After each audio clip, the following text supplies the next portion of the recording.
Unbelievably, they have lived all these years. These aren't ordinary plants. So every household has a Victoria plant. They're special to Elsa Nicodemus. They used to belong to her daughter. She was at her happiest and at the peak of her life. Victoria Nicodemus, 30 years old, living her dream, a thriving art curator with installations dotting New York City. This was my favorite piece that we went to see. And marriage in her future. I can smell her, I can feel her, and I can touch her when I look at that picture. I feel her life. This is the last picture of Victoria. She took it on the last day of her life. And now when her family looks at it, they want justice. December 6, 2015, Victoria's bright future was cut short. She always had this beautiful, fine complexion. The baby Elsa taught to walk, the one who loved colors and dress up, took the last steps of her life on this Brooklyn sidewalk. She was shopping for Christmas. This wasn't an accident. This was something that could have been avoided.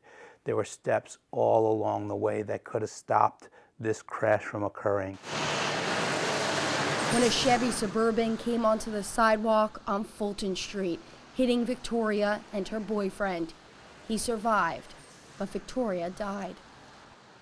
We had a closed coffin.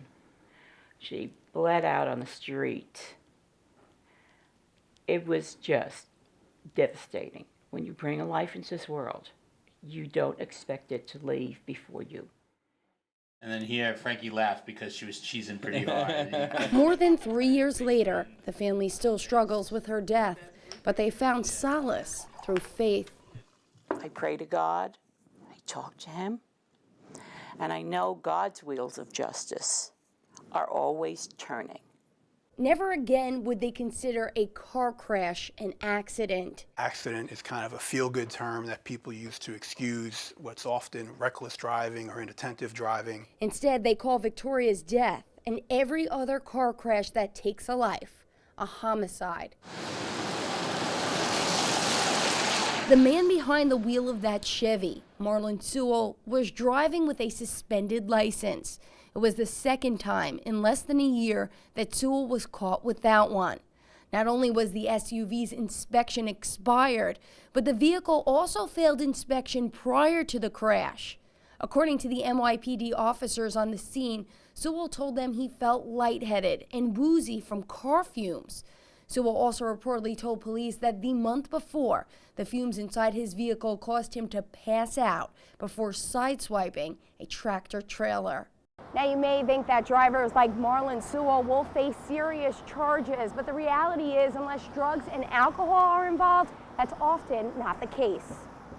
It is very rare that someone is actually charged for the act of killing someone else with their car.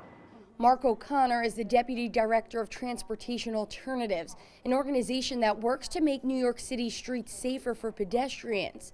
He says the majority of drivers who kill pedestrians are not charged. Those who are often face misdemeanors, from speeding to careless driving, with minimal penalties. In 2015, district attorneys in New York City brought charges against less than 2% of drivers who did not flee the scene or were not intoxicated during fatal crashes. Driving is a privilege, it's not a right. You are wielding a multi-ton lethal object. In an instant, you can actually take someone's life, and we haven't fully appreciated that. But Victoria was killed on the sidewalk, a place most people assume they're safe.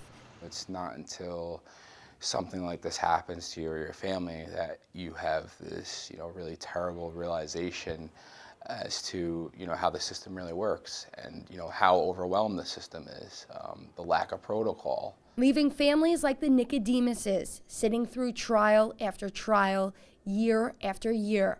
Currents News reached out to the Brooklyn District Attorney's Office to identify the number of crashes it has prosecuted involving a fatality. They did not respond. According to Transportation Alternatives, New York City's DAs do not track or document any cases where people are killed by lawless driving.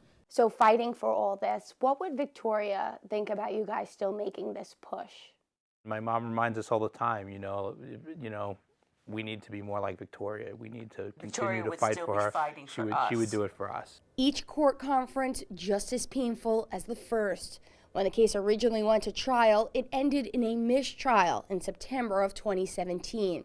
Since then, the case has been delayed numerous times. I just think that it's just a scheme of the defense to just push it off until it's not in people's memories. And I'm not going to let that happen. Because Victoria is still so alive in theirs. This is Victoria. It's such a, yeah.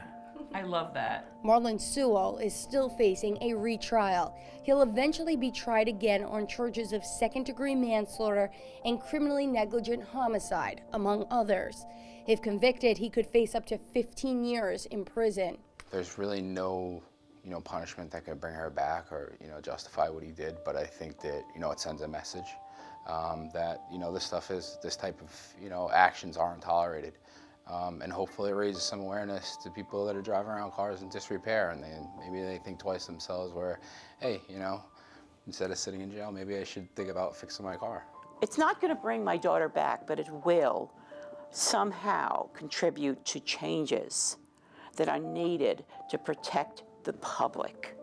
They hope no other daughter or son, sister or brother exists only in yearbooks, frames, and memories. But instead, they live out the life they loved in color. God gave human beings free will, the free will to do what this man did, but also the free will to fight for justice, because you're just as guilty if you see an injustice done and don't say or do something about it. A fight that still has no end in sight. Michelle Powers, Currents News.